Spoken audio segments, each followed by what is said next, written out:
What's up, YouTube? It's MythBro, and welcome back to a casted game of Age of Mythology Retold. We've got brand new DLC. It is our Demeter God Pack, a brand new major god for the Greek pantheon. And today I'm bringing you a live game from the ranked ladder top 100. One of these players actually within the top 25. And be watching very closely how he is playing Demeter. Will be really focused on that. And his opponent today is going to be Set from the Egyptian pantheon. Now, this god just came out like a day or two ago, and if you hadn't got a chance, you got to check it out. Got a lot of really cool defensive abilities, a lot of unique traits. We're going to be covering and highlighting a lot of that as we go here. But I've also got two videos up. I've got one that's a casted game with Divine, where we talk through the whole tech tree and a lot of the new minor gods.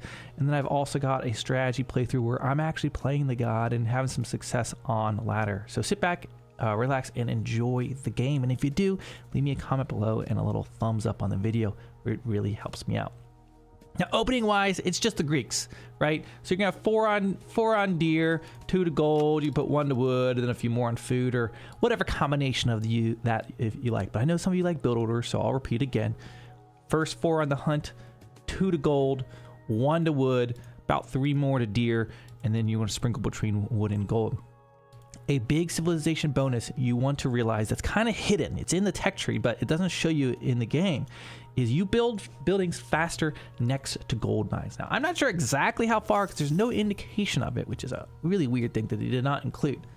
But with that said, you want to build your temple next to the gold mines, kind of build your houses, and a lot of times a village center. We'll see if he goes for that boomy play that we have seen a lot from Demeter already, but to be determined. Today we're playing on Marsh. Take a little highlight here at Chi-Yu later, over here playing as Set, and of course converting some of these animals mid-map. A lot of hunts on this map, and it'll be interesting to see if FitzBro will decide to go for the new minor gods as we age up. And in fact, that's what we're going to see. Pan being the first age up of the day here. I'm getting that queued up there pretty early. It was around like 2-minute 30-second mark or so. I'm going to train the new hero, Orpheus. Orpheus, cool, got a ranged attack and carries a musical instrument that will inspire your nearby units to have damage multipliers for smith units. So very good, combined with a bunch of archers. We're going out to grab relics here. Now, Pan is going to feature a mythical villager. You're going to see it here pop out of the temple as we hit the next age. And there it is. Yes, it's the Lycon.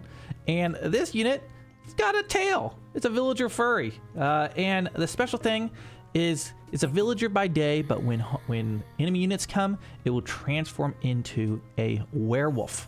Now you have to get an upgrade in order to transform back. Oh my god, I love this use of this. So what are we seeing here? This is the god power. This is Arcadian Meadow.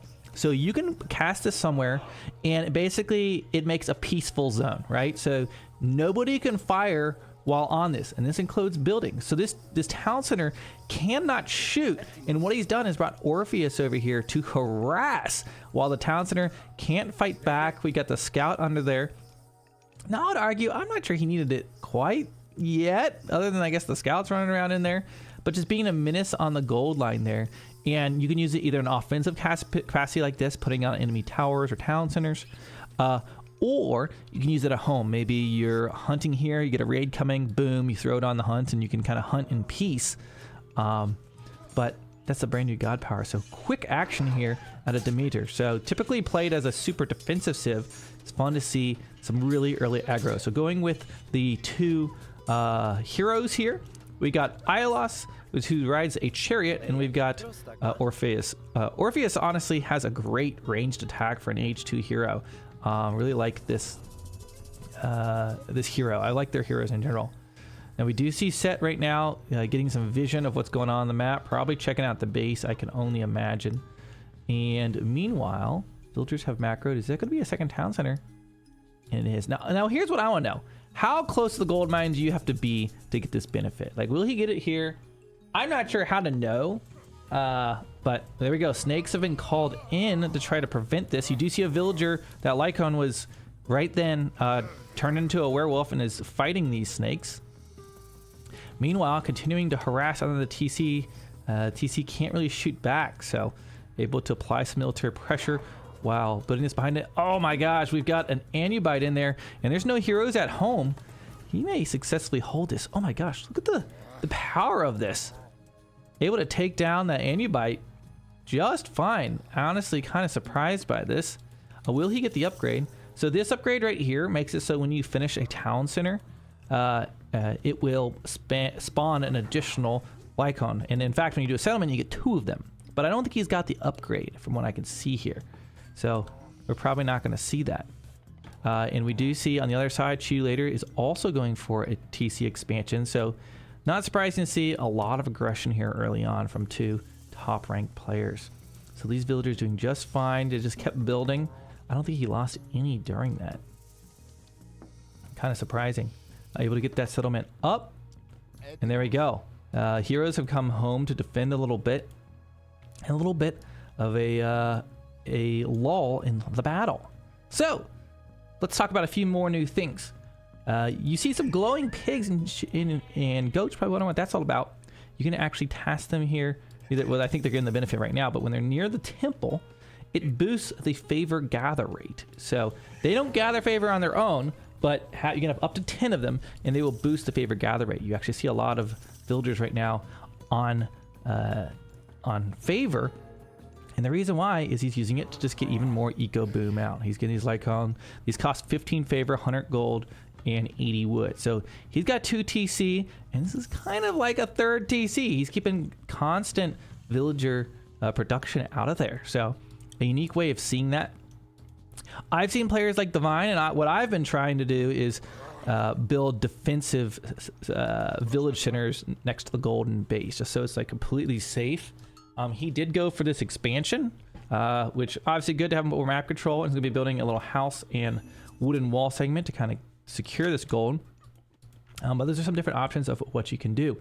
So his villager count gonna really be growing as he gets these. Now they can transform into werewolves, so it's not like they're permanent necessarily.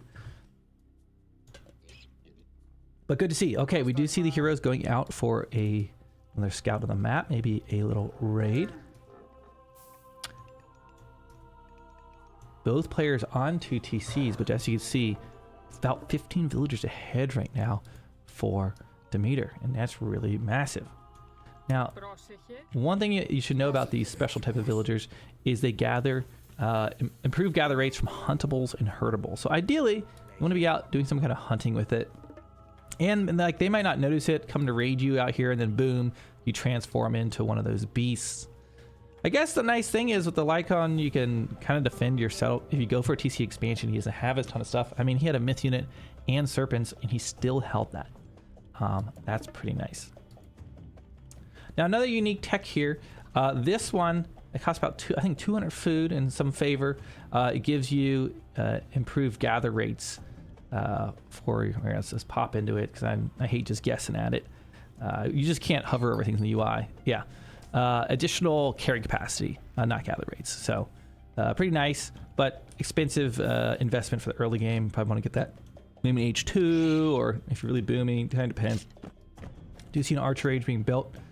Now again, I'm not sure how close you have to be to the gold mine, but I often will build my tier buildings just nearby the gold, just so it can train very quickly, or get these built really quickly. See a lot of villagers coming out, and that's because there's an age up. Yep, and he's going to probably try to drop a, Migdal right in the middle. Look at all his food. If he's able to secure this, he's got the Pharaoh inspiring. Let's see if he's able to get it up. Now, what age up do we see here from Demeter? That is going to be another one of our new age ups here. And that's going to be right here, Hestia. So we've got access to, oh, I'm sorry, he doesn't have it yet. I'm getting ahead of myself. He still just got Arcadian Man. Okay. I thought I saw H3. Getting ahead of myself. 64 vills versus 38. That's just massive eco boom. He is in such a good spot. I'm going to try this. So basically he went for a second settlement while just keeping constant villager production out of the temple. Now his opponent didn't really bring a whole lot of military pressure, But at the other side of things, he's given Egyptian space to take nice mid-map control. He's even got monuments here. He's got all this food. So set up to be successful. Let's see with this amazing economy how he's able to follow us up. Okay, and now it's going to be a Hestia age up here coming in soon. Should be able to defend against that Scorpion Man with the heroes. Yes, we're going to see that. A lot of cav. I'm assuming, anticipating chariots or camels is why he's going for that. Just now picking up husbandry and copper shields. And Hestia is going to give you, well, I'll just show you the god power when we get to the next age. But essentially, he's got some nice upgrades for your archers. They can do this ricochet. Okay, there's those camels. So maybe some Padromos when we get to the next age. We'll see. One villager does end up transforming. Actually, two of them. Can't transform. Does he have the upgrade? I think he does. So he can transform them back technically. Okay, so you can see all these villagers have transferred, but he cannot go into there at the moment. So Chi later is going to be looking to bring on the pressure. Let's take a look at this army. Now, looking nice. Look at these guys. Pretty cool looking myth unit. You never know those things were villagers. Okay, so Egyptian's going to be squaring off here. But it's going to be a lot of this back and forth play. Now, these archers are going to get the boost from Orpheus. So keep that in mind here as far as being good against myth units. Economy still looking quite strong. We've got 61 villagers to 52. Oh, he lost a few villagers because they transformed. I was like, how'd that drop so drastically? That's what happened. Okay, in the next age, it looks like we can see elephant, heavy war elephants being upgraded. So he's going to go in for some elephant play. Oh my gosh. Was there a gap in this wall? Oh my gosh, that is going to haunt. That would make me so infuriated. So Army of the Undead coming out on the front line at the same time, distracting here while raiding on the back line, but not too fast. Not going to get that. He's probably wondering, how did he get through? And that's going to be hard to deal with. I don't know if he'll go for Padromos to try to counter that, because running back there is going to take a long time. I think he just kind of realized what's going on back here. This is very unfortunate. Not what he wants to have happening. It looks like the minions running around. Maybe going to come out here to try to raid the food, but honestly, not doing a whole lot at the moment. He's going to try to go for a raid. So he's going to need to, yeah, he just realized there's a gap in his wall. Hate to see it. Happens to the best of players. Okay, so we are in age 3. Let's check out this god power. Where did he build it? Is it on the front line? Yeah, it is. The communal hearth. So this boosts the gather rate of your villagers, but also will convert enemy units. So he starts to walk in here with, say, the scorpion, and it'll go, oh no. And then suddenly you have a scorpion. Now it can't be destroyed. It only has 750 HP, so not a ton. Less than an archer range. But can kind of help on your front line. You can place it at home near all your farms, kind of defend at home against raids. That's how I often use it. You can put it next to, you know, a forward castle. A lot of options what you can do with it. Okay, so he could transform these back and go back to gathering. He's got 5 of them right now, but it doesn't look like he's opted to do that. Spadromo's being trained, and we actually see the score gap narrowing, and that's because he lost some of those villagers when they transformed.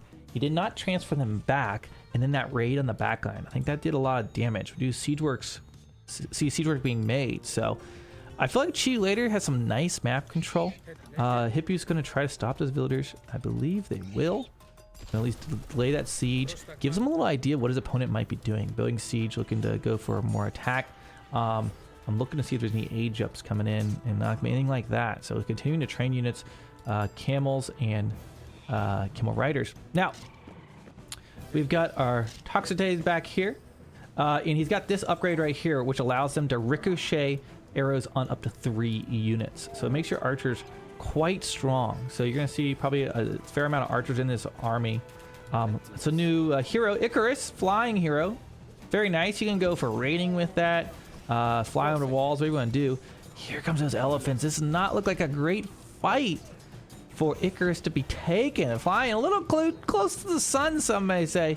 There's our new myth unit, the Hamadryad. It can disguise itself as a tree. I don't see that used much. I hope we see it with some raiding strategy someday, but rarely gets used. Okay, you're going to see a few maybe elephants converted here. Yep, there you go. Look at that. War Elephant's converted, but he's going to lose that god power there at that moment. So he gets like 1 or 2 units. Not a ton of power out of that. At least you got to have some stuff to protect it. Okay, so we see the brand new army. We got our new myth unit. We've got our Icarus up there flying, defending with these archers, while the elephants tear down the Migdol, or rather the fortress on the back line. Prodromo is very effective versus this entire composition, right? Prodromo's going to be good against cavalry, so good against the elephants, good against the camels, good against the chariots, at least when they come into range like this. So a nice defense, all things considered. I felt like Chi later had a really nice sized army, but unable to kind of deal with the composition of the Greeks here. And, you know, he kind of had an early eco bonus here. Okay, this Migdol is low on HP. We'll be able to defend. He does have 1 Petrobolos on the back line working on that. But at this point, I don't think these camels are going to be able to break the line. Okay, we see 1 fortress about to go down. Will he hold it? He's got villagers trying to protect it, but it's not going to matter. The front line is falling.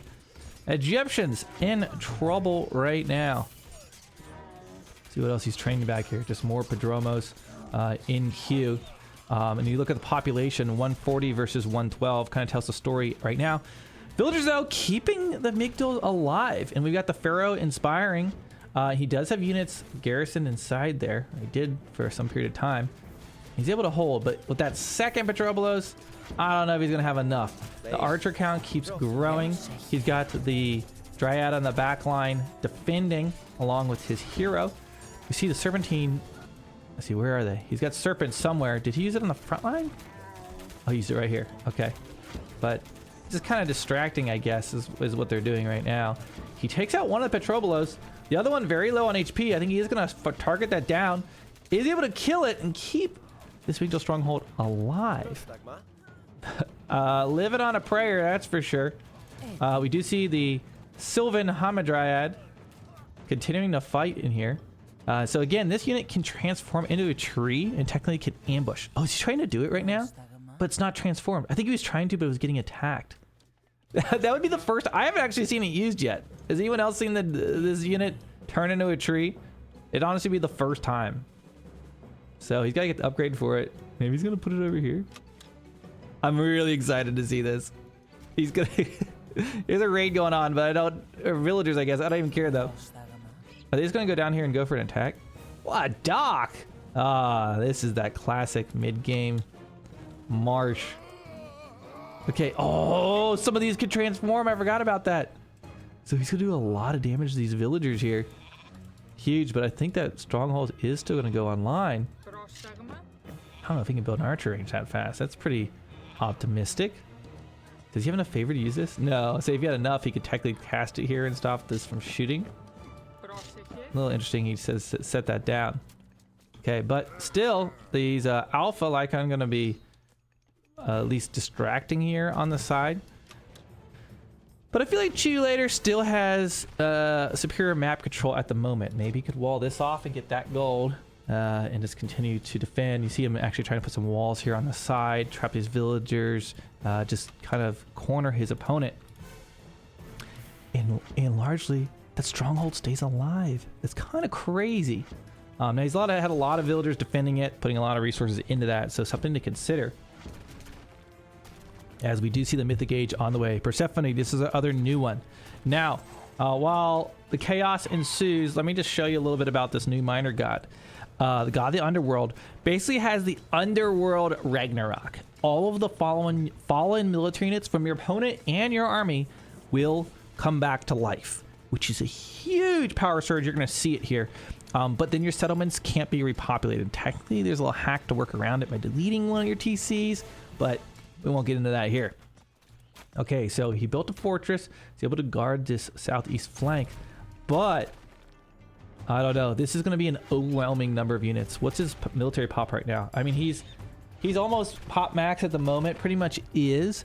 So this over pop when he hits this next age is going to be brutal. He just needs to kind of maintain, not get beat for right now. He is distracting the side. There's the raids. we thought we might see with Icarus. Chariot's coming to try to take it out. So just needs to hold this front line. Doesn't have a ton of anti-cav. Look at the tree, just did it. It just did it. Ah, I wish I had watched a little closer. But like what it transformed and then stood still? Oh, he had it on stand still. I mean, this thing takes so much micro. You're looking at like rank 15 still, not using it. So going for an entirely archer build. And here we go. Now he is lower on pop than he was. Will he use it right away on the front line? We'll see if he goes for it. So he now has the Undead Ragnarok available. Will he use it? I'm sure he will. A lot of times you want like a few siege units with it is what I've found. Although he will get some undead siege units back, I guess. He made some earlier. But it's really, really strong. There we go. See the tree transforming once again. And there it is. The army of the dead going to be spawning. Look at that. Look how many units. Look at his population. Almost like 450 population. So he gets all this army back. He's got priests in there. He's got elephants.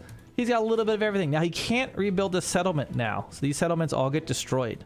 When I was saying earlier is you can technically delete one of them. It only basically prevents you from, it devastates the ones that were built. So technically you can delete one at the last second. I'm gonna imagine they'll change that. We'll see.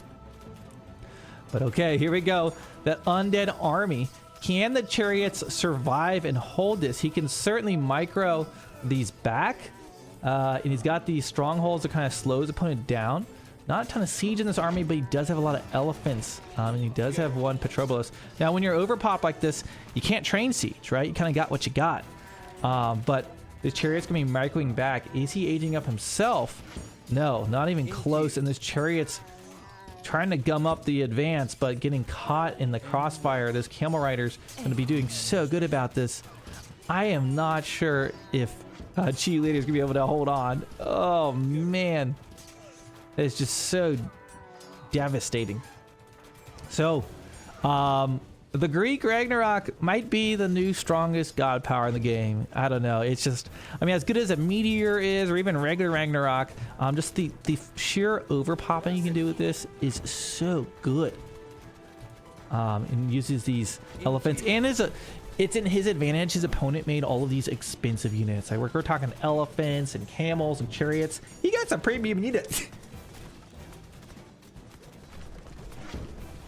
Okay, so he shredded the frontline defenses, builds a fortress on the side, and he actually reuses Arcadian Meadow to build this fortress. Wait, what? Does that do what I think it does? Oh my gosh. Oh my gosh. So, you know what he just did? He used the Arcadian Meadow so he could build this without taking damage. And then he used Wither to wipe it out. I didn't even know you could do this. Because typically he would have to wait like 200 and something seconds for it to come back. That is an insane exploit I did not know about. So the undead army continues to forge forward. We got chariots on the back line trying to defend. His opponent still in the third age. Down goes one Migdal, the other trying to hold on. But against the undead army, can the Egyptians stop the undead army? Oh boy, here comes the Heliopolis. It's gonna be hard to defend against this. So the undead army is starting to die. Look at this pop. Egyptians are actually staying ahead of the curve here. I mean, I think chariot archers are just, I mean, they have such good range, good mobility, able to just keep kiting backwards. But he's just seeded the whole map. You do see Greeks taking both settlements in the middle. He's got some forward fortresses spamming some siege units. Chariot's not going to be so effective at taking these down. He's still in the third age, but has survived for now. I'm not sure he's going to be able to survive for much longer. Now, what I like to do is just keep a few villagers on favor because you get a boosted rate if you have your herdables. And I like to use it a second time. Underworld Invasion, the first one's annoying, and the second time, oh my gosh. They're crazy. Okay, so villagers gonna come out to fight these siege units, but They will go down. We got 2 fortresses, though. He's basically just keeping... if you keep Egyptians off their gold, that's going to be massive. So he's trying to do what he can to get gold. That's one on the side's gone. He's getting that middle one. But let's see. So pop-wise, all of a sudden, the Egyptian army is starting to fall down. Oh, you got a flying elephant! That was the Harpy. Can pick up enemy units. Can abduct them. That was pretty crazy. It kind of reminds me of like the Infestor from StarCraft. Man, I used to love those units. I played Zerg a ton back in my StarCraft days. Okay, we see the Dryad coming forward, attacking these villagers, taking them out. Chi Later's doing his best to hold on, but will it be enough? I'm trying to think about back to what we saw in this game. That very beginning, he went for that second TC expansion. He opened up with aggro, right? 2 heroes, and he casted the Arcadian Meadow on his enemy's TC to open up the game and harass. So applying some pressure while building a settlement behind that. And then once he had his 2 TCs up, he was sitting there just constantly training the Lycon to have basically 3 villager production. And that put him in a great spot into the middle game. And then from there, defending with Toxidae and Padromos was the majority of his composition, with a little bit of siege there in the middle, doing a little bit of raiding on the edges, and able to come home with a victory today. Now, many players been struggling to win with this Civ. I think it is a very challenging civilization, but this just goes to show you in a good player's hand might be really, really viable. Guys, I hope you enjoyed this casted game today of Age of Mythology Retold. Let me know what you think about this new god, Demeter. Do you like it? Are you finding any cool strategies? Drop them down in the comments below so we can check it out. And if you enjoyed this game, subscribe to the channel, and I will catch you guys in the next one. Thank you so much for watching. Bye-bye.